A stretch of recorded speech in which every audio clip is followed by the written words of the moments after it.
Alright, is my mic better? Yeah, it's much better. It's better? Mm-hmm. Alright, I've got the Knights of the Round Table here. Yo, squad. Welcome to... No, we're gonna go by the Holy Grail or what?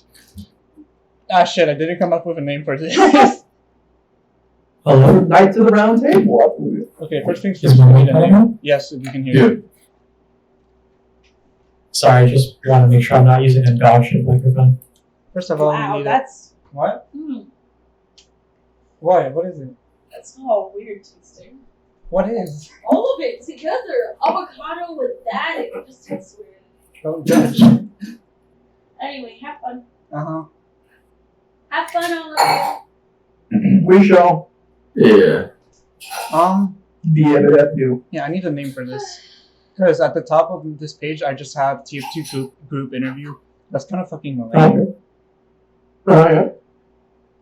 You know what? I'll just come up with it later, and then I'll edit my voice in the beginning. So, welcome. Welcome to the low div competitive player experience chat room thing. And let's start by how you guys could introduce yourselves in alphabetical order. Okay, that's Crutch first then. Yeah. My name is Crutch. I also go by Crutch Master.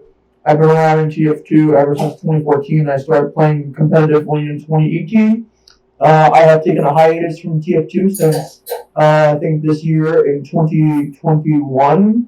I used to be a team leader for a small low-level div team called TF2, and I'm currently taking a break and enjoying it. Excellent. So that's Crutch. How about you, Luigmas? Yeah, I'm first. Alright. Hello, my name is Luigmas. I'm a video editor mostly. I have a YouTube channel, YouTube/Luigmas. In terms of TF2, I've kind of been off competitive.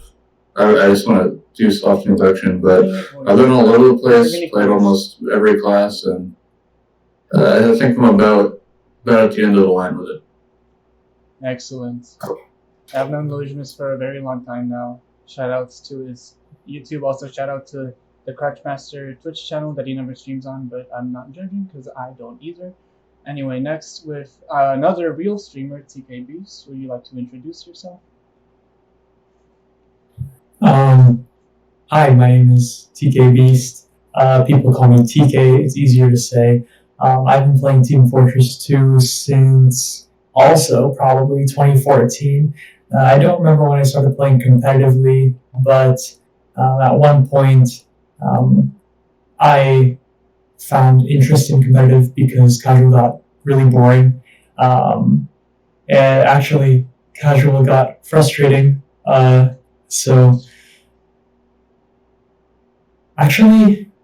Okay, I'm sorry. I don't know where I was going with that. I'm about to restart. I have no idea where I was going. No, I think you're on a roll there. I don't want to talk too much. I'll just say that I'm tkbeast, and I've been playing since 2014, and now I don't play much anymore because I have school. You want to shout out your YouTube? Because this video is going to get like thousands of views. It's okay. I don't care. Okay. My name is tkbeast. People call me TK. I've been playing Team Fortress 2 since about 2014. I've been playing competitively on and off probably ever since 2016, 2017. Now I am not really playing anymore. I am a sub on a team, but I'm in college and I'm trying to focus on school, so I only play very rarely, occasionally now. Yep. So, You see, you guys doing this right. Yeah, leading into that, I'd like to say that I played on a team with Luigmas and tkbeast. Crutch was on our rival team, and like them, we all share kind of a similar story in that last year we were more heavily invested in TF2 competitive, and now we're trying to cool off, lay low, and just chill. And I'm kind of the same way. My team calls me Adrian. I played scout for them, and I just haven't been playing much. So we're just here to reminisce and talk about the old days and talk about our experiences as low-level players and what competitive was like for us. So I'm going to start off with a pretty simple topic. and anyone can talk here. I'm just gonna ask, what kept you guys? What made you guys stay in competitive TF2? Like, what kept you as long as TF2 did? We can start with Crutch, maybe. Yeah, sure. So for me, what kept me invested in TF2 was sort of the team and the culture that I had sort of created for my team. But beyond that, it was also this feeling that we were going to get somewhere and that we were going to work hard and that we were going to actually improve together. But yeah, no, that was kind of what kept it going, was this sort of feeling of just hanging out with people and feeling like I could possibly get somewhere with the people that I was with. That was pretty much it. Yeah, and another thing about it is with TF2's gameplay, it's fantastic. I do, I've got time to play TF2. To me, TF2 feels very much like it's sort of stressful or a job, to some extent, where I have to put a lot into TF2 if I want to be happy and comfortable playing the game. Otherwise, I'd be pretty unhappy. So, as much as I like TF2's gameplay, I think it's fantastic. To me, it's difficult and it's tough, and so when I play TF2, I look for the challenge, and yeah, that's what kept me in the game, and that's what will bring me back in the future, is the challenge of it. So yeah. Do you think that would apply to new players as well? Like, do you think most people will have an experience like that? Yeah, so I think that a lot of people in competitive TF2 new player experience, should expect to have a fun season in Newcomer, to be honest. Or, if you've gotten very lucky and all of your teammates have the same kind of vision and goals as you do, which would be to maybe, let's say, get to the next division, or maybe get to first place, or maybe it's to overall just kind of practice very intensely, and you guys are very passionate about practicing and reviewing and learning, then you can shoot for those goals and shoot for that work ethic if you guys are into that. Otherwise, if you're new into TF2, yeah, you're gonna have a great time with your friends, and you're also going to be able to have lots of opportunities to grow and improve and learn. So yeah, there's a lot of challenge in TF2. I think a really important thing that Crutch talked about, that he explained about the people, is that really that's at the core. That's what keeps people in the game. People have different goals with the game. People have different mindsets and different ideas. Some people see it as a social activity. Some people, like Crutch said, have a mindset where they're going to try and get better. Maybe their goal is to get to a higher division. They practice a lot, and they review demos. They review their own VODs, and they watch pro gameplay, and they study. Absolutely. And if the goal, some people can have goals of winning, some people can have goals whatever, but the thing that's consistent, because you don't always win, you don't always achieve your goal, the thing that's consistent is the people that you're with and how everyone chooses to behave. I stayed in competitive TF2 myself because I found really, really cool people to play with, like Luigmas, like Adrian, like Jagulas. People that I really enjoyed, as human beings, right? As real people. I talk to these people outside of the video game, right? I really appreciate these people, and that brings you back to the game. It's not necessarily the game itself. Yeah. I'm sure we'll get back to it, because it's probably on the question list, but beyond newcomer level, maybe even now at the newcomer level, it's a very disciplined thing to rise, but I'm sure that's all this later. What kept me in, I've probably made the most newest players or new games or new teams out of anyone at Lower Divs. I started in Highlander, but every single person I've recruited and every single team I started, it's always been to have someone at a lower skill level.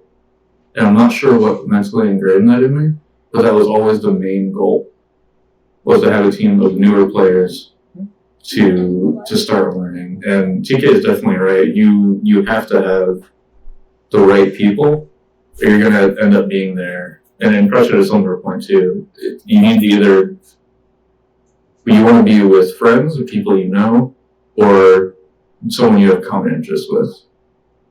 Because you're going to be stuck on that team, and things are going to get tense. It's just how it is. Yeah. So judging by all your responses, it seems that having good interpersonal relationships is very important in a team environment, which is surprising. But, that's just how it is. So you guys talked a lot about what it's like recruiting and what it's like having teammates.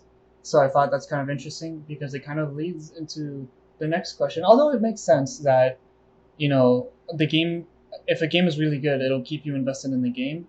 But I think a lot of people are put off early on by the people they meet. So you've talked about your teammates, and I just want to ask a general question. Like, how do you guys describe your relationship with the other players in the league? Like, they can be opponents, they can be administrators, that kind of thing. Yeah, good question. When it comes to opponents, it's very different case by case. I mean, everybody would love to have great relationships with everybody, pretty much.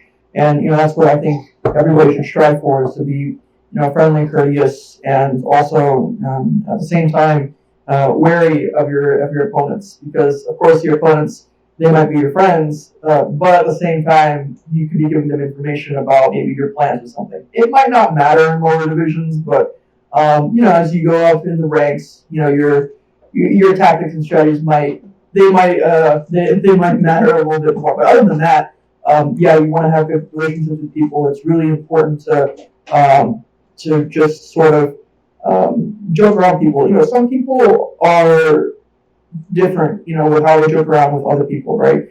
There's a lot of different little cliques through in TF2, and if you've got that power to be a chameleon to some degree and sort of understand how people sort of joke around and work, you can fit in almost anywhere. There are a couple of people, though, that are some of the bad apples that you want to stay away from and who won't really follow the rules and everything. And, those people kind of come up every once in a while. It's kind of a blue moon when you find them.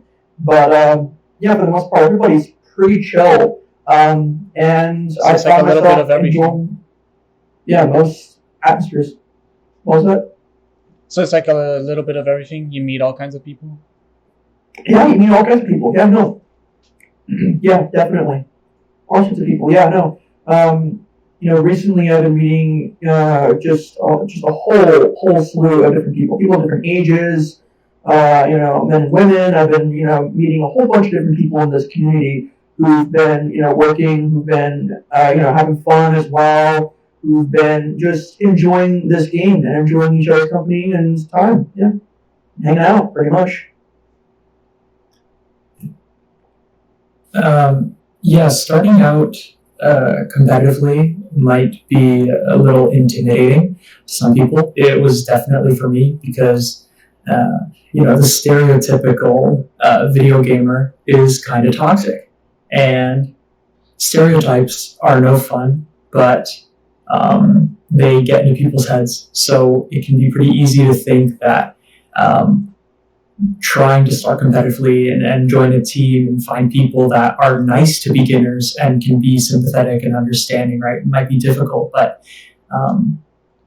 like Crutch said, it's not super hard. You meet people of all different kinds all the time.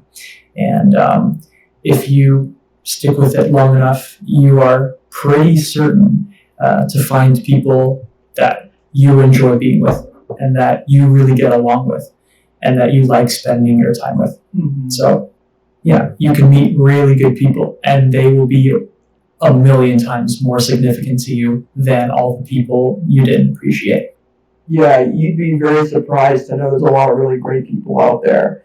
When I first started in TF2 competitively, I went to a place called Noob. They host pugs for completely newbies, complete newcomers to the game. They've got amazing coaches, and all the people there are just so nice, so welcoming, so kind, fantastic. Florida, man. And the coaches give you amazing advice when you're starting out.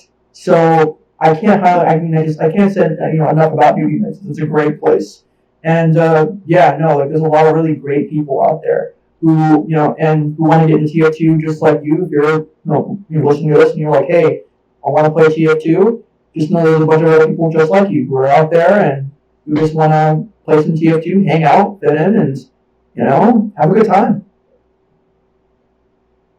I can't speak for everyone, but I can surely speak for a few. When I would say you have to be a certain type of introvert to log thousands of hours on a multiplayer online game, and being that stereotypically your social skills aren't great, and I would say my social skills aren't great in person or in a game. So when I'm meeting new people in a competitive sense, and even in casual, I simply act like they aren't there, like they're strangers. And usually this works out. If they're kind, I'll be kind in return.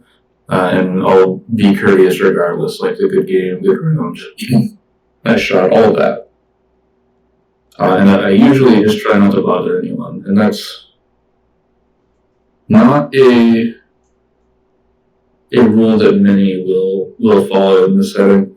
Now, I can't speak on the efficacy of Noob mixes because I haven't personally been there. And I hope that it is as welcoming as Crutch says, and it probably is.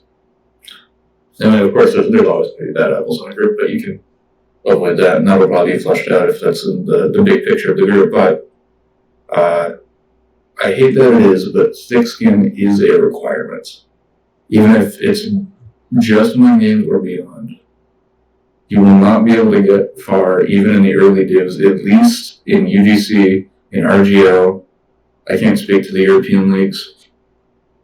You will be up against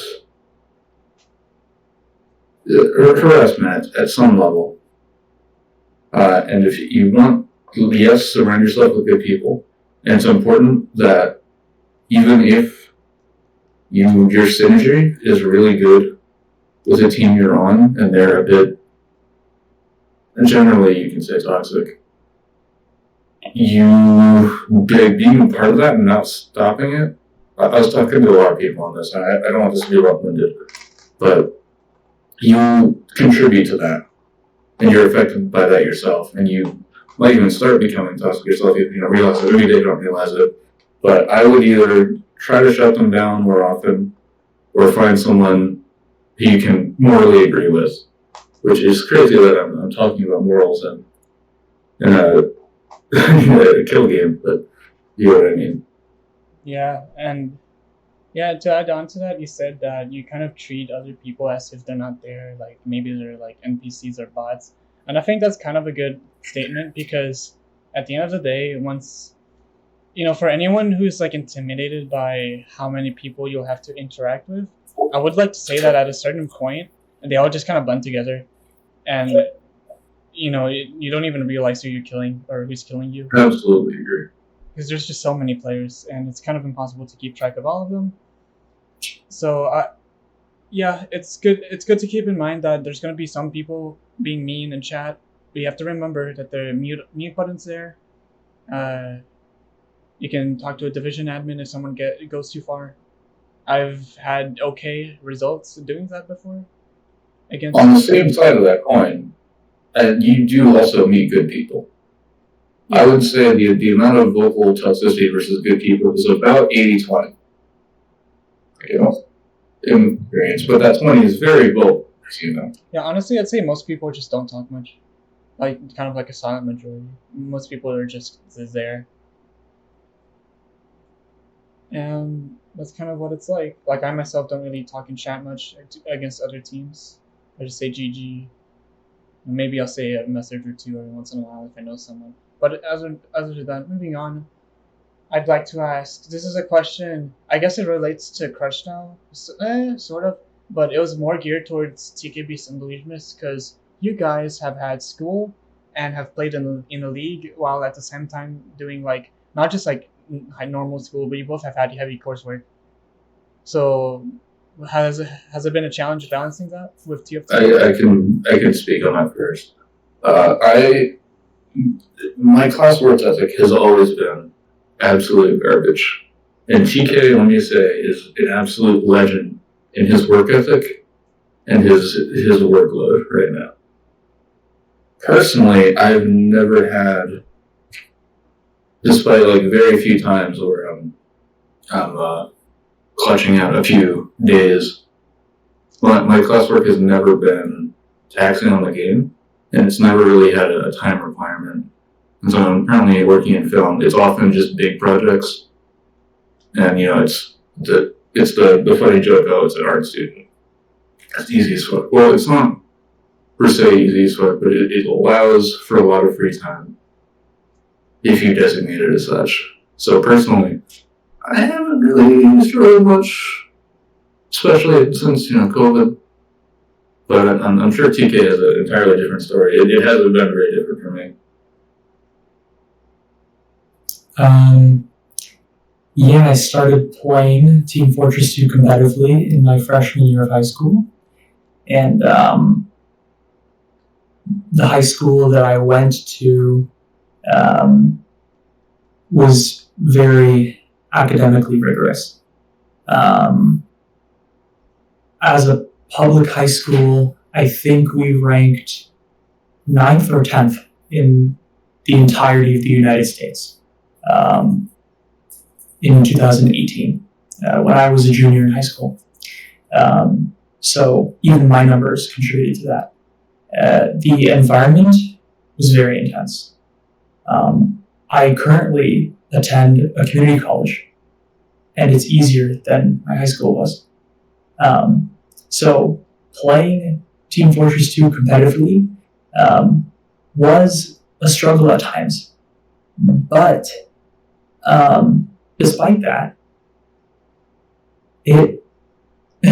despite it having an impact on my work and the time that I had to make time for it, and despite having more things to do, it was relaxing. It was really fun because sure, I love the game, but I played with kids from my school, friends, people that I knew in real life, that I got along with, that I hung out with at lunch or during brunch, had some classes with, people that I really enjoyed. So even though sometimes it's really difficult, you'll always find the motivation to get the grind on and to do your work if you really enjoy it. And I really enjoyed the game for the people that I played with. You're the only person I know who plays TF2 with IRL friends. Can I add something? I've had a revelation. Yeah. If for some reason you are watching this and you do consider playing, there is one time factor. Almost all games, scrims, practice games, or matches, and even a lot of events take place during the evening in EST. It's 8:30, 9:30, 10:30.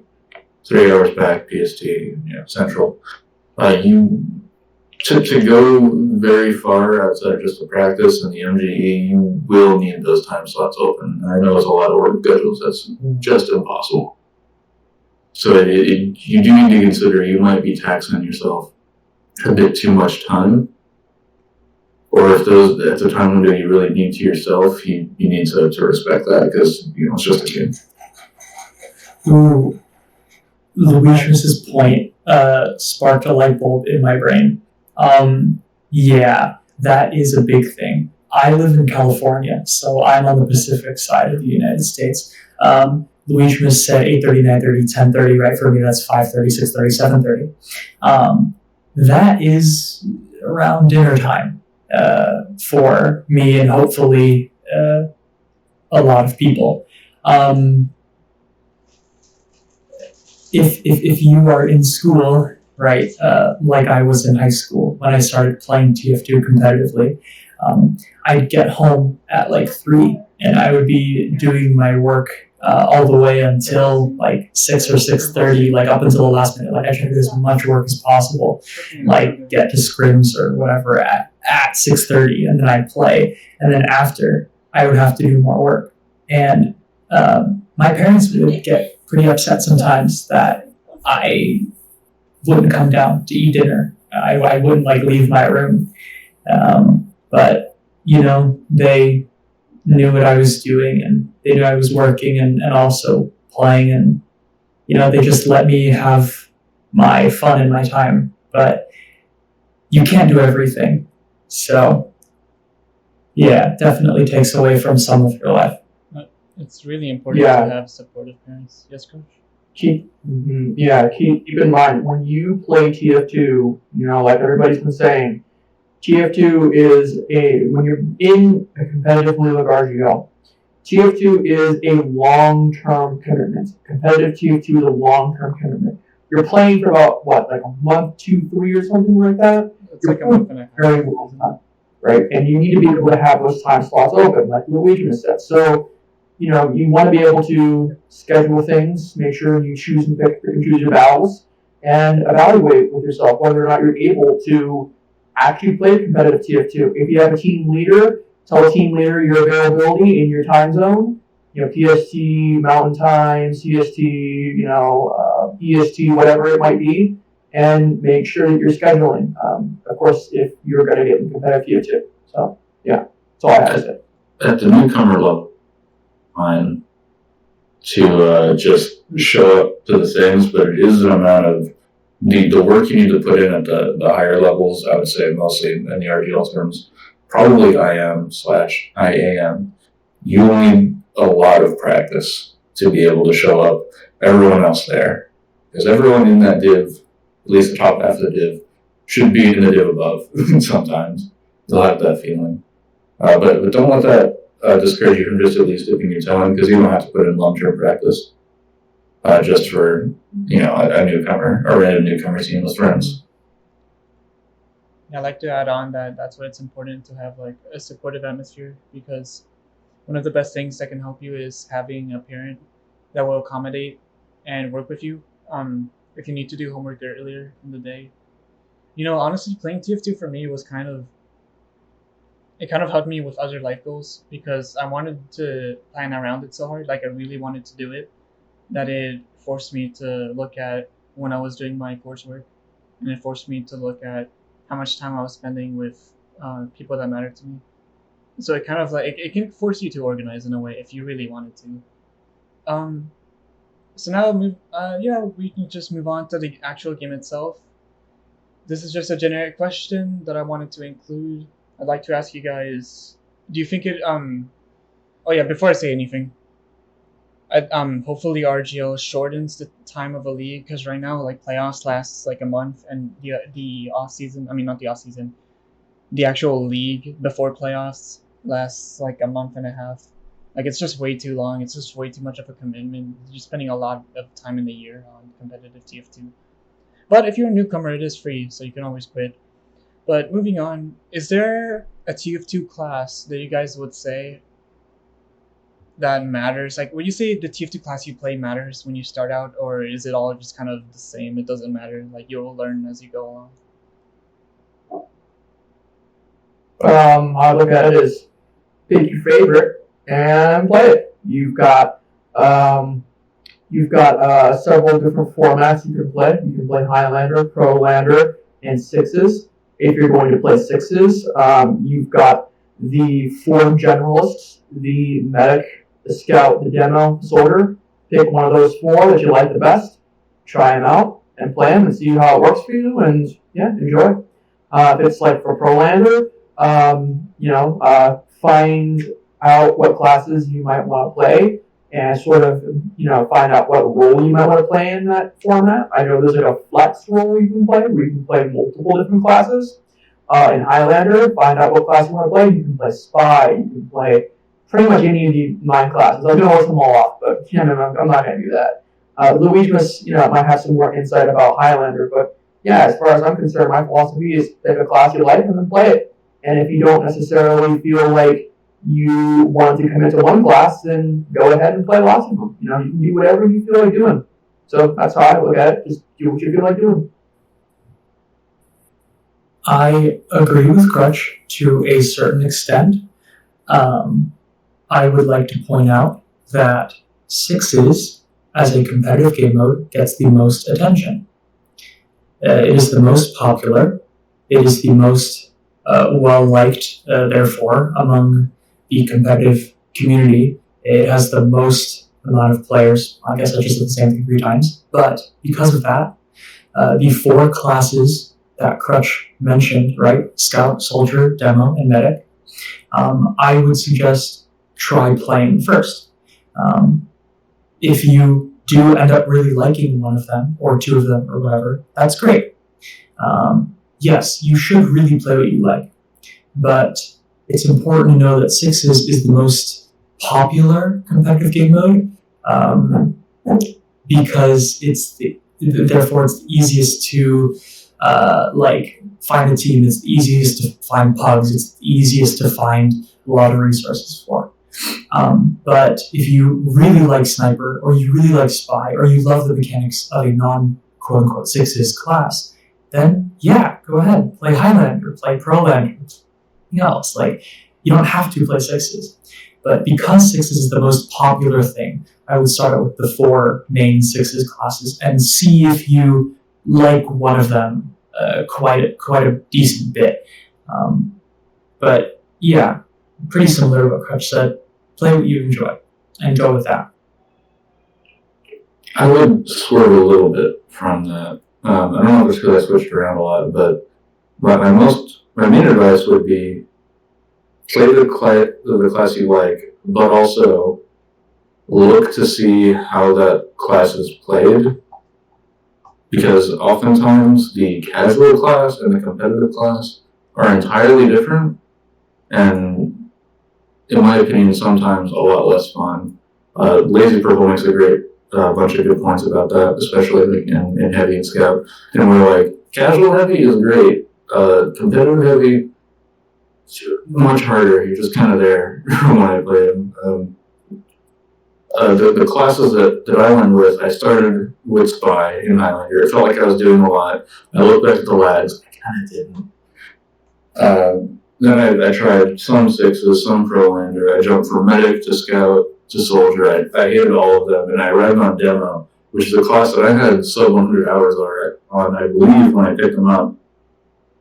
But play what you like, but know that if you're not in an environment where you can switch around with people, you're going to be locked into that. And even though RGL, I believe, said they just shortened their season time, if you're in an environment to where you can switch around and still get to play, you are going to be locked in with how that class is played.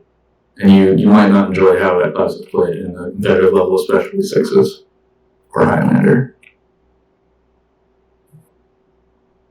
Interesting. That's a really good point to make. Sorry, Adrian, that's a really good point to make. And I don't know why, but to me that sounds pretty similar to college. For example, course selection. At near the end of every quarter, you have to, decide what classes you're going to take the next quarter, and or semester if you go to a semester school. And sometimes you'll be in a class that you really don't like. That could be for a couple of reasons. You might have a really bad professor, or you might find that, I really don't enjoy this subject. This material is kind of awful. But the worst case, right, you can drop the class and replace it with another, right? You can drop that team and you can try to find another team if you really don't enjoy it.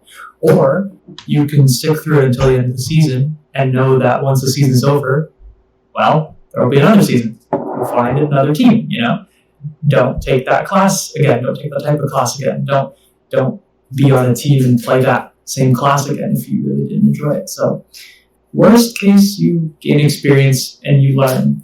Just like Luigmas with all of his different levels of experience with different classes and different game modes, you'll settle somewhere and you'll enjoy it eventually. And so to supplement your college point, the worst thing you can do in both cases is keep going and ignore your own distaste, because you're going to end up spending a lot of time and you're not really going to learn anything because you're not enjoying your time there. It might even give you like dissatisfaction or like a distaste for the game overall, or just a feeling of like Absolutely. I'm forgetting the word, but you guys understand. And to add on Yeah, to they that, don't- yeah, I think I all have good points that it's important to. So that's why Crutch is saying like play with what you think is fun, but also what TK says, keep in mind that classes are going to be different. Like the trick stab spot you see in pubs is more of a cloak and dagger get info in competitive kind of a class. yeah, less exciting. Yeah, it's and you know scout in pubs is kind of bitchy, it's kind of weak, but then you play sixes and you become God himself. So there's a lot of things to think about. You can pop off. It's there. Most of the classes stays the same most between competitive and casual. What, NG, I guess? Because you could play NG competitively Yeah. in casual. Probably. Before we go further, I actually want to say something real quick about you know being locked into a team. The only time when feeling miserable and being locked into a team might be beneficial to you is if you're trying to exercise patience or discipline in any way. Other than that, don't ignore your feelings. So yeah, that's all I want to say about that. Yeah, there's a lot of resources out there for every class, so don't be afraid to look them up.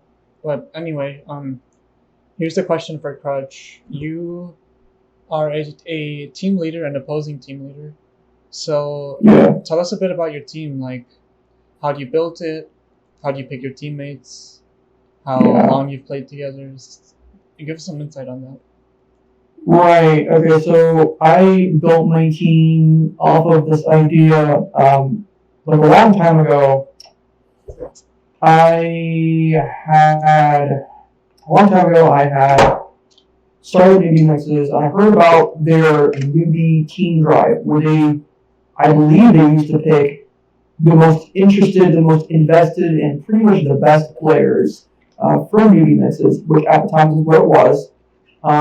Their best players, and they would put them on a team, and then they would bring them all the way out into open, and then they would win open or get very close to winning open.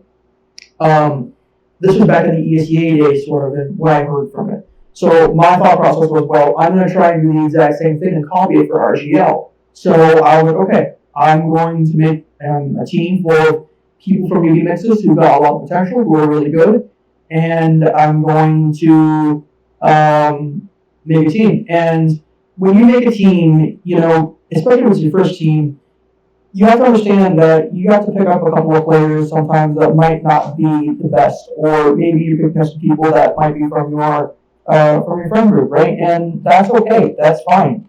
The whole point of creating your first team ever isn't necessarily to create the best team in the world.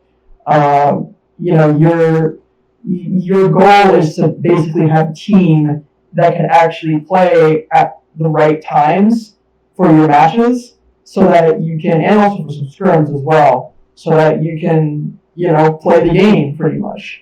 And also have fun too, because these are people that you want to hang out with and people you want to talk about TF2 with, of course. You don't want to have, an awkward sort of situation where this guy kind of shows up for matches, doesn't really say much, and then leaves, right? Like, that kind of be a little unfortunate. And if, if you're in that situation, you're kind of, the one that's showing up and not saying much and leaving, you should, sort of think about maybe why you're there and maybe try to find some other people. But anyways, back to the original question, which was, how did I make my team?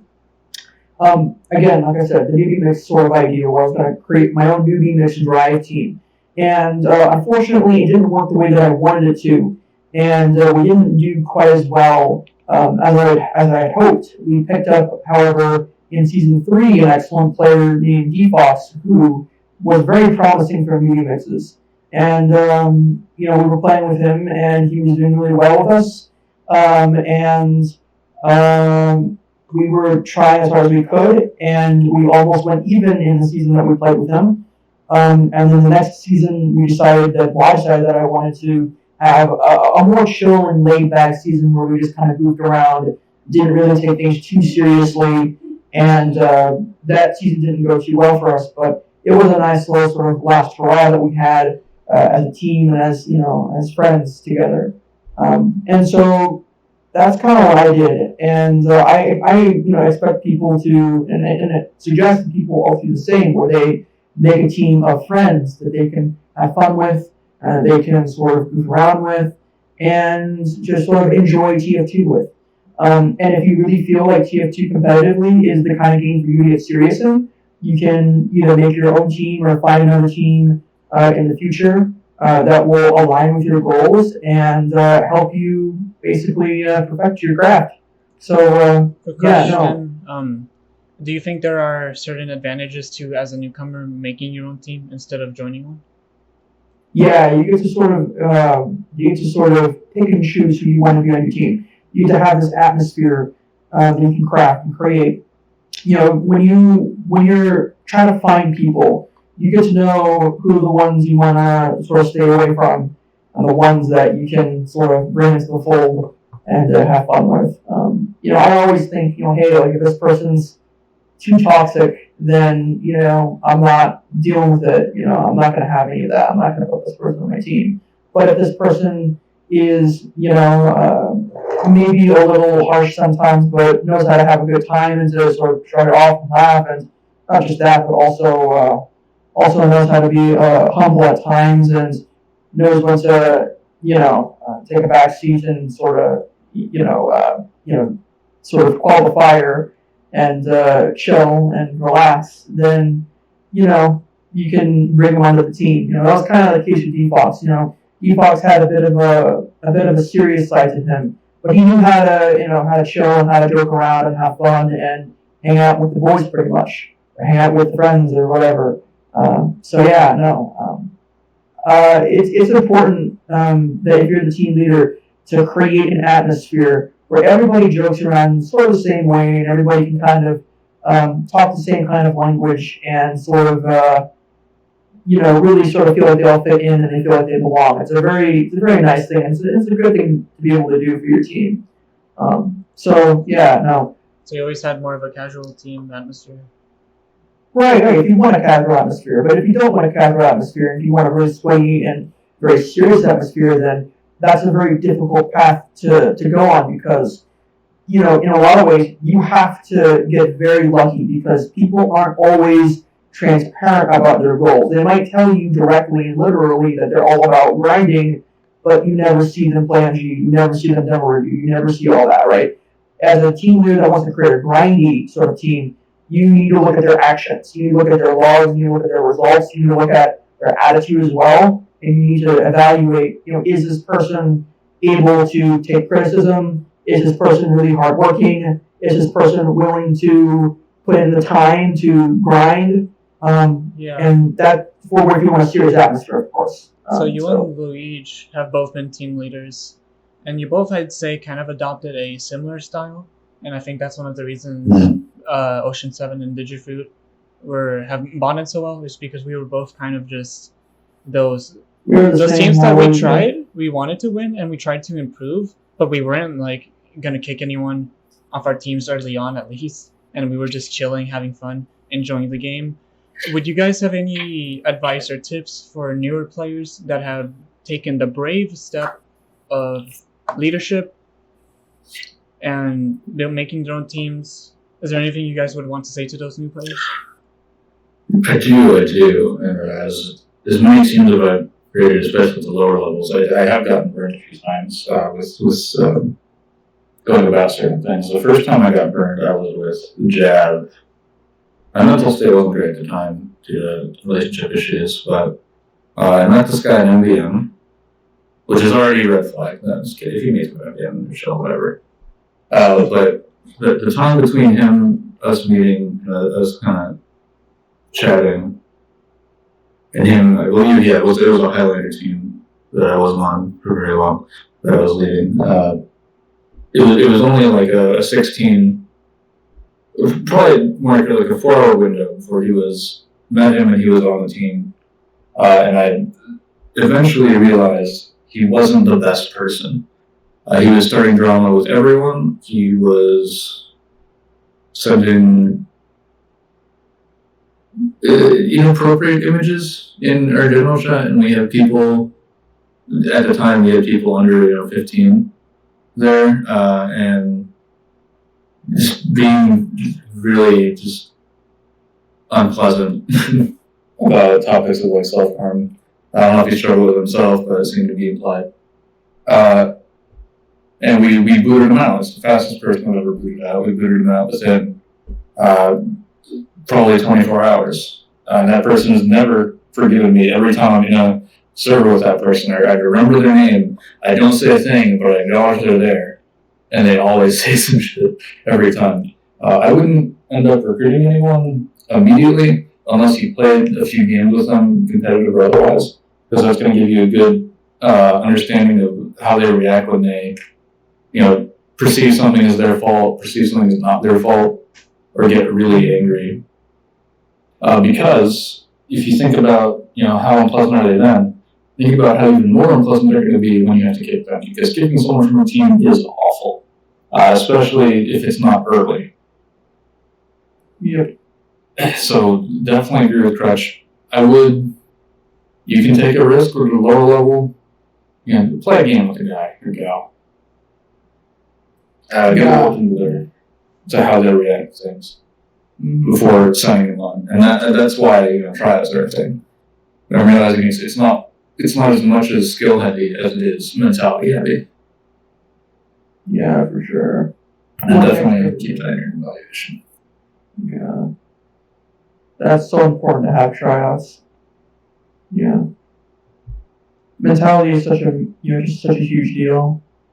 Beyond mentality, really it is just mentality, honestly. Pretty much. You can be very methodical about your tryouts. You can put people in certain situations, like you can, get a really difficult scrim against a higher division team. See how everybody kind of reacts to losing very hard. You can also get a very easy team with a team that you think that you're going to be able to defeat easily. And, or not really think, but most likely know that you are going to win, and see how people sort of deal with that.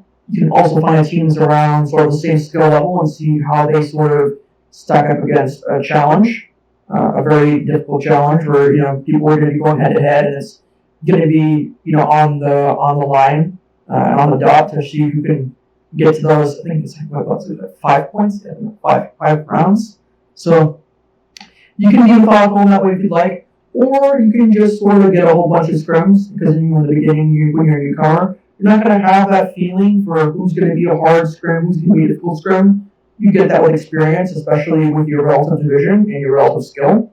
So when you're first starting out, do the tryouts, get a lot of tryouts, and try them out. See how they react to things. And hopefully things go smoothly. Yeah, I'd say good rule. You can. Sorry.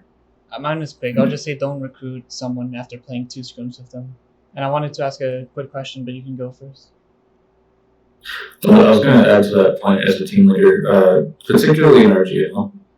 When you're finding scrims and people reach out to you for a scrim, do your research on the players, because there's a non-zero chance of error warning. It'll probably run to about 5 teams at this point, where either Remain or IM, who claim to be NC or AM. Yeah. Just like in on a team. So just do your research, go to their RGL page, see if they have any temp bans, see if they have players that you recognize. Yeah, I've had an advanced team try to scrim us before. Yeah, I really want to talk about what Louis was saying, because I remember the process for doing that, and I want to give insight to people that don't know about this.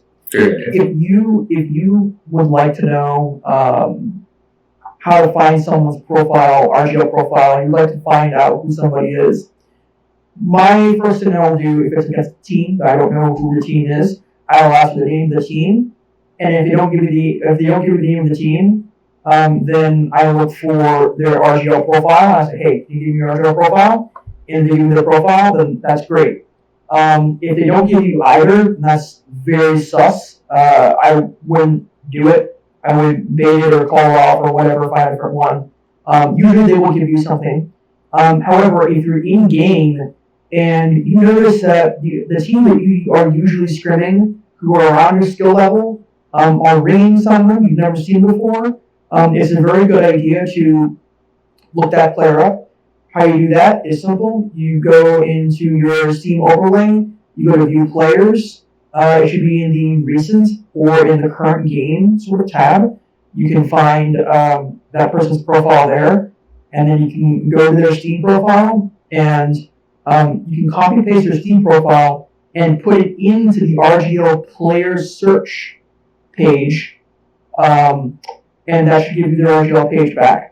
You can also use other resources like logs.tf, for example. You can put in an alias, and the alias might give you several possible results for who that person might be, or maybe only one result, depending upon how unique the alias is. You can also sort of generally know the skill level based on the amount of games played for that person. So that person might have 5,000 matches played in TF2, while you only have 200 matches played in TF2. And it's like, oh man, this guy's probably a little bit of a red flag. And you can probably, you can also do it where you can eliminate each alias by clicking on each alias, go into one of their matches, and then in one of those matches, you can click on the name, and then you can click on Steam Profiles in a drop-down menu. And then through there, it'll come up with their profile with their alias. It's kind of a lot of process that I'm talking about here, but it's important because you really, really should check these things. Logs TF is really good. Like I've used Log TF for it's seasons. Great. Yeah, because once you know like more or less the names in the community, and you see you look up someone's logs, you see who they're playing against. That gives you a very good gauge of like how good they are. But yes, there's a few more things that I want to address. If you have an RGL profile, you pretty much have all their profiles. All the profiles are linked into their RGL page. If you're having a problem finding an RGL page or something like that, and if you want to get even more information on the person, use Steam Rep. You can get their ID, and you can find their profile through there. Or you can find out when they first joined Steam to give you a good idea of maybe where their experience is. If it's a fresh profile, it's a completely new profile, someone you've never seen before, and his stats are amazing, then most likely that's a sandbagging account. And he might not even have this account that I'm talking about, might not even have these stats as a fresh account.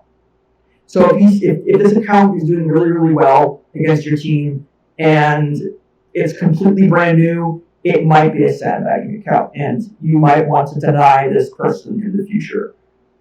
Be wary of that kind of stuff. There's a lot of other little things, but that's kind of the gist of it. I wish I could show you like a little video of like the process that I kind of outlined, but hopefully that helps. Yeah. I don't know if we're going to swing back and talk about RGL, but I do want to say to someone Crutch's point, don't be afraid to call it off. If you end up picking a bad team, that's going to hurt your mentality, whether you like it or not, and your teammates' mentality. It's taboo, but there was one time we denied a ringer from a scrim, which is very unusual. You don't do that during a scrim. You kind of usually just let it slide. But that person had an RGL offensive death threats. Which is we just don't want to deal with that, right? I will say in terms of a match, and I hate to say this, but in terms of, I used to praise them, but I have not seen in a single match that I have been captaining in or overseen has, in my opinion, a proper verdict of denying the player been delivered. Every single time they've been let to pass for X, Y, and Z reasons. Even if it's way beyond what should be, for example, a invite player in amateur with people with every single other person having IM experience. I don't find RGL to be particularly reasonable most of the time. And it seems like even if one admin kind of sort of agrees with you, the head admin always sort of doesn't. Yeah, there can be a lot of drama and a lot of issues in our deal, but that's ever present in a lot of leagues. There's always going to be problems like that. That you are referring to a specific instance, and I won't name the team out loud, but they had that funny name. I just remember what it was. Anyway, yeah, But more often, ringing players are div up and will say they didn't even play well on that div. You can play. yeah, I will say it's not common, and I would stress that it's better to have a good mentality against facing better players and to just try to shrug it off. But there can be bad situations. So I just wanted to ask a quick question. It might be a little unrelated. If you guys could keep it to a few sentences, but I was just curious about how you guys felt. Do you guys feel like you perform differently during scrims than compared to pubs? Because I feel like new players are kind of like concerned about, oh, I'm not going to be very good in a scrim. Well, that's a different topic. But I don't know, just how do you guys feel? Like, how do you guys perform in scrims compared to other game types, like pubs and in-game competitive or whatever? Yeah, that's actually kind of funny. Very dependent for me. I'm very back and forth. Sometimes I perform better in pubs, not pubs, but pubs. And sometimes I perform worse in scrims, and sometimes the other way around. So don't worry about that too much. Everybody's got consistency issues, and yeah. That's all I have to say about that. The question is, do you ever feel like you perform better or worse during scrims and matches? And how does it like affect your mentality? I guess that's kind of the question. I definitely have mentality issues when I'm playing versus competitive players. Then probably play off overall worse, but I also play differently in terms of donut. Because there's a lot of bullshit in pubs, I play more cautious in pubs. I play more aggressive in competitive, and usually that works out. But I think there's definitely mentality issues for me personally. That's interesting. In competitive, especially if I know I'm fighting a team that's better. I think it's kind of interesting to compare the two, kind of similarly to Luigmas. Yeah, I approach casual Team Fortress 2 very differently than you approach competitive Team Fortress 2. I mean, that's kind of obvious, but personally, I stopped enjoying casual Team Fortress 2 because at a certain point, you get pretty good at the game. You start top scoring in casual servers on your team. You outdamage the whole server. You get the most kills in the whole server. You are the best player mechanically in almost any pub you'll join, and because of that, you'll win every fair fight you're given. So the fights that you lose are unfair. Like, people complain about random crits all the time, like I do. I feel like I die to random crits all the time, and that's generally because I do. So casual, I don't know. I don't think it should be taken too seriously. For me, it never affected my performance in competitive. I always found competitive nicer to play because there's a format and you can expect people to do things, and everyone has a similar mindset of what they're doing. So I think it's really interesting to try and compare the two, but no, I don't think they ever affected each other really for me. Yeah, I want to add on to that actually. Go ahead. I gotta make sure it doesn't escape me here.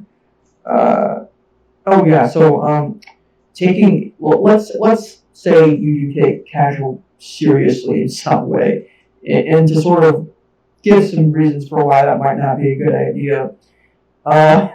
First one is that let's say you aren't taking it seriously and you're doing very well in stopping the enemy team. There have been several times where I have decided that I am going to do that, and then the entire pub dies. So be courteous and mindful of other people. That sometimes people just want to hang out and be silly and have fun. So try not to ruin that, pretty much. I'd say, because you can't end up killing an entire pub just because you're on the enemy team, and let's say you're playing payload, and then all of a sudden, about like 5 minutes, it's all over because you're just that great, right? Be mindful of other people and their fun and casual, right? Like if you have the power, use it responsibly. That's all I gotta say about that. Yeah, it's the only thing that I kind of wanted to throw in there. About people who've got the power. So yeah. I didn't quite get the responses I thought I'd get, but that's what this is all about. So, let's just move on to the next question. I guess I'll also keep this short. I guess you guys can talk about RGL a little bit more, but I'd just like to ask if you guys think that there are enough resources in TF2 competitive out there right now for just in general. It depends because when it comes to resources about competitive TF2, I would like to say that there is a bit of a lack of videos just in regards to knowledge of the game and how it's played. I point to like Banny's DMU videos, for example. It doesn't have to be Banny, but it can be somebody else who has a very nice sort of laid out series of videos with several different topics about competitive TF2 when it comes to classes, when it comes to maybe some maps, maybe setups, maybe it could be different, times in the game, how to, how to keep track of Ubers, and there are videos out there that sort of talk about these things, but there's nothing that is very standardized. Like there's no like playlist that I can sort of point you to and say, look, this playlist right here will give you a whole bunch of knowledge that will get you through so much in competitive TF2. Yeah, I kind of like that too. Like there's a lot of random ass videos by a lot of random ass people, but there's no like definitive like collection. Let's say. There isn't, and another thing about TF2 that you will find, as you go forward, if you choose to go forward in competitive TF2, no matter what kind of path you choose, you're going to find that TF2 is a very situational game when it comes to the game competitively. A lot of situations that happen, and sometimes it's probably just a lot for professionals or people in general to sort of break it all down and make a video game. Because sometimes you forget some of the things that newbies need to know, So that's all I got to say about that. I think I really got to agree with Crutch. Originally, I was going to say, you got to learn some stuff on your own, but there really isn't a definitive guide. And even as many people as praise beyond the Benny, I think you'd be missing part of the picture at lower levels. Specifically, those are the people who are going to need it most, right? By bigger advice at the higher levels, I'm sure it's word of mouth or very, very nuanced and niche things, but we are lacking a big guide to everything. Yeah, here's a dramatic rollout video, which is a little niche. I wish there was just a playlist of random niche things. I just want to shout out Newbie Mixes again because those people, the coaches at Newbie Mixes, do know what they're talking about and they do know what newbies need. And so there's no definitive guide that is out there, but there are resources like Newbie Mixes that exist. They're not perfect, but they're good. That's all I have to say about that. Sorry. Interesting. Do you have anything to add, TK? The classes that I've played in sixes are soldier and medic. And when I was playing soldier, I think I watched a decent amount of Banny. Banny is pretty I don't know if this is a real adverb, but undeniably, the most well-rounded Team Fortress 2 player in the world. He knows about the game. He knows how to play every single class. He doesn't play medic, really, but he has more knowledge than virtually anybody else. What is that? You ever see No Restriction 6s for Italy? He played Kritzkrieg like a lot. Oh yeah. That's true. I mean, usually he doesn't play medic, but he's a great resource, and people used to give him a lot of shit. People used to dislike him because he used to be pretty big of a pretty giant ass, but he's matured a lot as a person. So his videos on all of the combat classes are really great. And if you are into playing medic, I would say watching Mr. Slin is probably the best resource out there for you. Steve is a really smart guy, and although he doesn't play TF2 much anymore, he has a lot of videos talking about lots of different things about medic, like tracking Uber, like positioning, like, you know, when to stay and when to get out, like how to heal your team and not die, like how to not bait, you know, all of these concepts and like clips of his own, you know, other people's gameplay. So yeah, I would say those two resources are great. Benny for combat and Mr. Slim for medic. Yeah, those are good resources. I think Mr. Slind is a great one just because he specializes in competitive medic, and there's not a lot of competitive medic videos going around that I can tell from anyway. Not a lot of content creators specializing in that. Yeah. But anyway, hold on, let me see. I want to ask a question. Let's see if you guys can condense it to one sentence here. One sentence each. Maybe one sentence and a half. But no more than one sentence and a half. So I'd like to ask you guys, what do you guys think is like the most important lesson you've learned since starting competitive?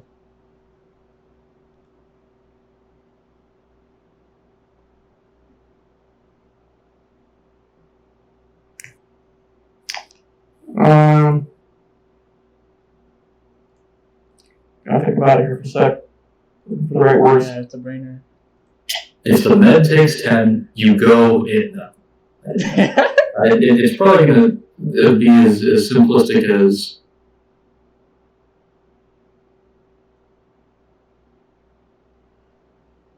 you're not going to get along with everyone. Regardless, be kind. Yeah, I'd say my lesson is like something along the lines of try hard, but relax and have fun, or you'll have a bad time.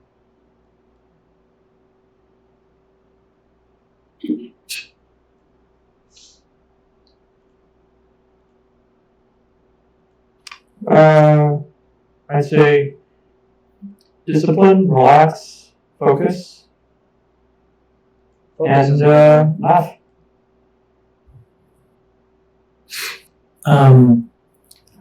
I would say aim to learn. Yeah, that might be the best one. The explanation for aim to learn is too many people aim to win.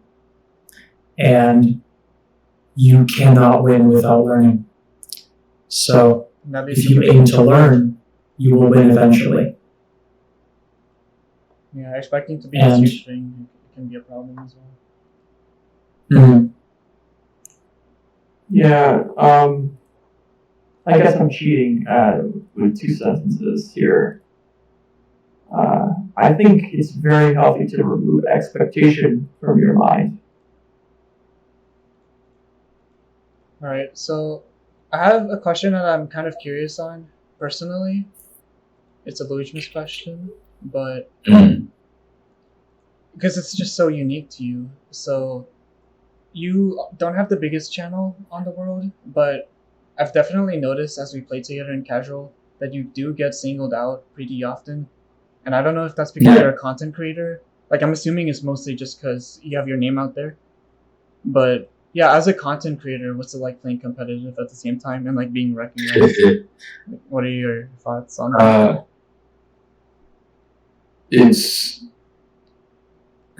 Oh, Would you say it's worth it, like, to, you know, to embrace that? I'm at a very awkward level to take things seriously, and I think that the biggest thing is to not take yourself too seriously. There's a great I believe it was Stephen Frake, and you may be quoting something else, but angels fly because they take themselves lightly. And I think I haven't gotten. It's a big thing because I have, vertical YouTube in my name that I get singled out in pubs and things. And that's just, it's you're punching up most of the time. It's funny. It's I get it, but at the end of the day, it gets more people to my work than it doesn't, because I'm just kind of there, and I'm not really doing anything with my time, even when I'm just gaming. But it's hard to take anything seriously, especially if it's a genuine compliment. I've gotten a few. Most of the time it's an instant, oh, it's nice to meet you, and it's like, just kidding, I don't know who the hell you are. There's a few times where they haven't done the haha, and I still don't know what to think. They could be as far as on my friends list or commenting often. I still don't know if they actually appreciate things.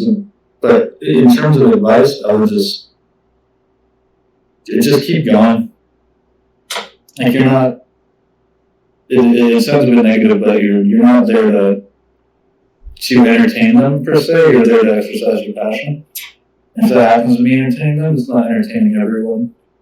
So if there's people you don't vibe with, it doesn't matter. Don't make a big deal of it. Cool. Yeah. Recently I've used that joke username. Get Luigmas to 500 subscriber. And for some reason, I've actually been mistaken as you when playing in pubs. But that's weird, because usually they just say Luigmas, and that's it. And it's kind of weird. I don't know if you get that.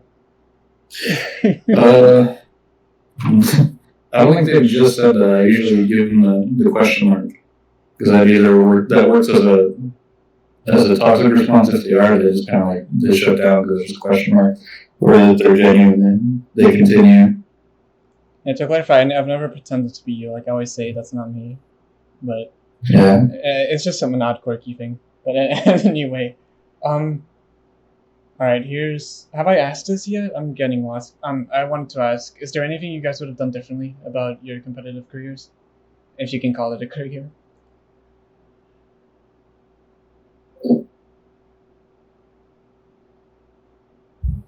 Yeah. Sorry. Yeah, I wanted to stress myself out so much.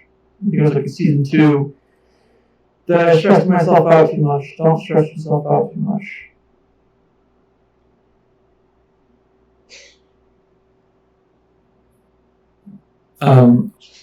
This is a little overly philosophical, but I've come to learn to be humble. From the high school I went to, from the academic environment I was raised in, I think I kind of got a little full of myself. Not outwardly and admittedly, I was never cocky, but subconsciously. I kind of knew that I was intelligent and that I was capable of learning because of how I was being trained and because my school was so incredibly good at math and science and English. But I wouldn't change anything about my career because everything is about learning and everything is about gaining experience. And even if you have regrets, it truly is important that you learn something. You become a better person. You can improve your interpersonal skills. A lot of good things happen for you if you can learn from things that go wrong. So I don't think I'd change a single thing.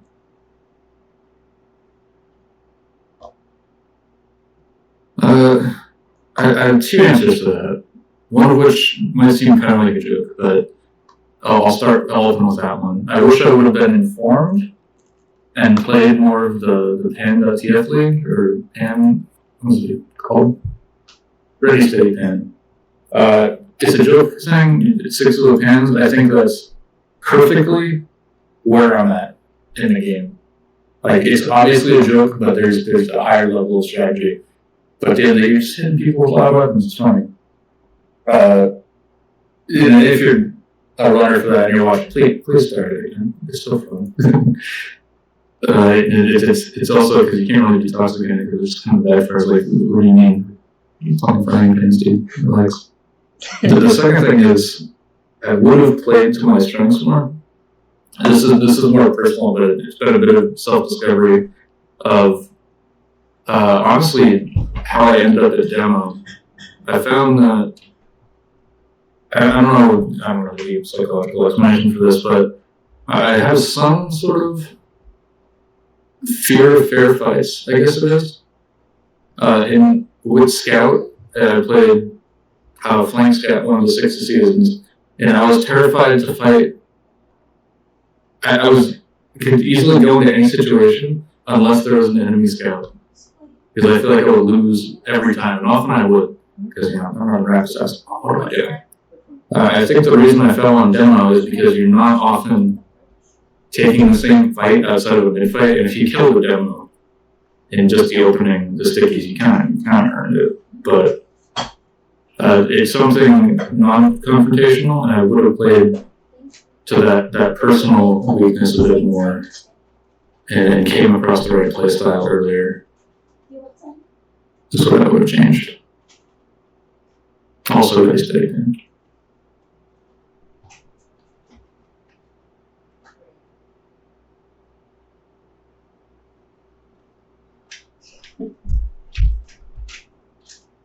Excuse me, I was force feeding my girlfriend. Anyway, Crush, did you have anything to add on to that? Oh man. Yeah, no, like I think that we were talking about looking for sandbaggers and that kind of stuff, and that's nice and that's all good and that's important. But Adrian once said that it's very important to have a good mindset against players that are better than you. And people have said before, there are going to be times where you cannot do anything about sandbaggers. You can't do anything about it. And so at the end of the day, you need to stop worrying about that kind of stuff. You need to stop worrying about these higher dip people. You need to start improving and looking into yourself. You need to start introspectively looking at yourself, your team, what can you do, what do you have the power to do and change. And then at that point, sometimes even then you don't have any power because of how the team might be structured. Either how you structured it or how your team leader has structured it. At the end of the day, though, I think that what you should do is, depending upon what you have in your heart, in your hands, what cards you've been dealt, set your expectations accordingly. But when it comes to expecting certain results, I say don't expect any kind of result one way or the other. It's kind of counterintuitive. What I'm trying to say is, temper your expectations about what you and maybe your team might be, and the other team might be capable of. Yeah, exactly. But at the same time, don't expect anything necessarily. It's all about what you want to bring to the table. Like, if you want to be a super serious competitive player, then you can't get in. I'd say you can't really get annoyed by sandbaggers because at the end of the day, they're just helping you practice. But at the same time, if you're just trying to have fun, relax, play competitive, enjoy it, it's okay to be frustrated and to just leave if things aren't going your way. It's all about who you are. And going back to what Luigmas said, that was interesting what you said about fair fights, because I've sort of had that, but not really on Scout. I don't know, on Scout I feel like I can, at least when you're calling and you have a voice, I feel like I can give myself an advantage against the other Scouts and put myself in a position where it doesn't matter if I'm worse, I'll be able to win. But if I'm ever playing Demo Man, the pressure of I'm Demo Man and the other team has a Demo Man, and is he a better Demo Man? That could be the sole factor that changes everything. I guess I kind of pick myself mentally, but it might also be John's obviously I'm a Demo, you're a Scout. Obviously you're gonna win. Hello. I didn't beef at all. I just couldn't win there. Yeah, but Demo's fucking strong. Yeah, I Dang. guess I just have a closing question here now. Is we're all kind of, I say that some of us are not as invested in competing as we used to be. By some of us, like all of us. And I don't know, because I want new players to like see that competitive can be a journey that you can join and then you can leave and it's okay. You know, it doesn't matter at what point you get off of the TF2 train. You know, whether you go on to school, go on to job, go on to a different game. But is there something that might bring you guys back? Or like, and if not, what's kind of keeping you guys away? I guess is sort of the question. Yeah, so what is keeping me back is, simply put, is the job that I'm currently working. I'm working 20 hours, but I don't really want to take the time to balance things out. And another part of it is the people that I've been trying to look for, to play with, or try out for. I haven't really been too excited by the people that I've been with, or maybe I felt like the people that I've tried out for may or may not really deserve what I might bring to the table. That's sort of a egotistical thing to say, but I'm not afraid to say it. And in addition, another thing that's kind of keeping me away is sort of my other ambitions. We're tied to TF2, but I've had pretty big ambitions to start streaming soon and YouTube, and to try that out and see how it works for me. So that's kind of a big sort of milestone of mine. And in order to do it, I need a brand new computer. So it's kind of why I'm here doing the job. I got one coming in. It's just that it's not here yet. So, and what will bring me back is just simply when the time is right, pretty much, or when I just feel like doing it. I will do whatever I feel like doing. I tried rebooting my team again recently, and that's something that I tried to do because I felt like it, and I didn't. I ended up sort of taking it back. I was like, oh, I don't feel like doing this now. So I've been sort of turbulent. I've been going back and forth about things, and I'm asking myself a lot of life questions. So when I figured out those questions, then I'll be making my decision about coming back and all that. And part of helping me make that decision will be the streaming and everything that I will be trying to do and attempting to do in the far future. So I'm not going to make any immediate plans that I'm going to start streaming now or something. So, yeah. I think I've personally reached the level of, not skill-wise, but diminishing returns to where the next place to go is one, rusty, and two, the only place to go is IAM or low IAM, and that requires such time discipline that I don't think it's worth pursuing. But the even bigger reason for that is that it's not exactly per se, because it's not technically game mode, but it's largely a solved game. There are metas that are adhered to at every level, in every map, in every context. And I think I would just need something new. It's hard to come up with something exactly new per se that isn't arbitrary or dumbly contrived, like, it's only 7 classes. And R6s was a good twist, and this I didn't end up playing that. But I think I would need something new, undefined, and with just a fresh environment, or not even with the same types of people over and over. And I think all 3 of those combined might be largely impossible, but we'll see. Or Ready City Pan. I'd come back for that. I would also come back for Ready City Pan, but honestly, that's probably about it. Interesting, yeah. And yeah, I guess that's just kind of like I wanted to express it to everyone that part of the journey is the end. And something can be a stepping stone into something better. Like I've seen personally Luigmas in the when he's in the zone is a different person than Luigmas, recording a video. Sometimes you have to try something to realize that you like something else a bit more, and that's totally fine as well. And yeah, the key theme here is to just give things a try. There's no harm in trying, and if it doesn't go your way, that's okay. Because when I first started playing, I was scared of TF2 because of rocket jumping, and because of Uber tracking, and because people had insane mechanics, because it's a movement game. I thought it looked cool, but I was so intimidated by it that I just played a game that I thought was easier, a different game. And I tried to play that game's competitive, but I just wasn't happy playing that game. And I realized, just try it. And it made my life better. So I'd like to thank you guys for hanging out and taking time to participate in this long episode of whatever I'll call it. Not sure if there will be more, but yeah, I don't know. Thank you guys for talking. Yeah, No sure. problem. Thanks for having us. It's good to discuss it. Yeah, seriously, thank you for having us.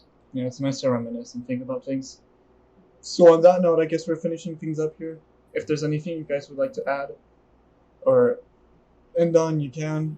I'd like to shout out Luigmas' Twitch channel, tkbeast's Twitch channel. They're good content creators, and it's a crime that you guys aren't getting more attention than you do, honestly. You shout out my Twitch for what the? And your YouTube.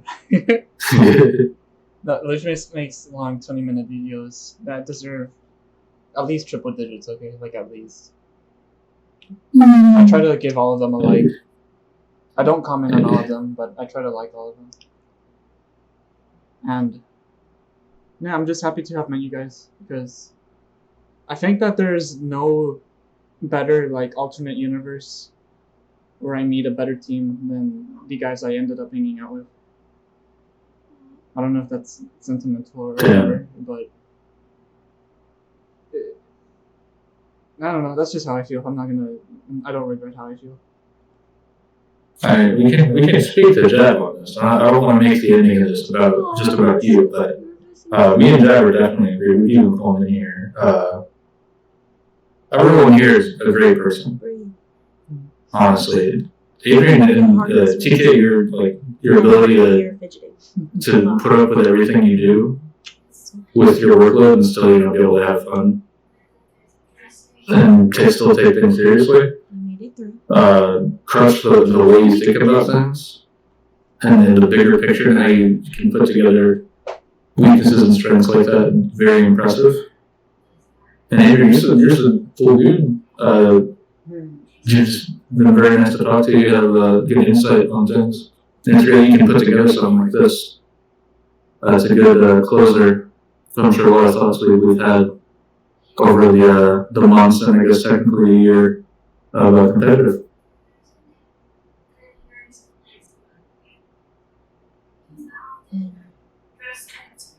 Europe and Yapping, back and flopping. Biggest Fagus, Gongus, Yeah. and Wangalongus. And that'll be all. Yeah.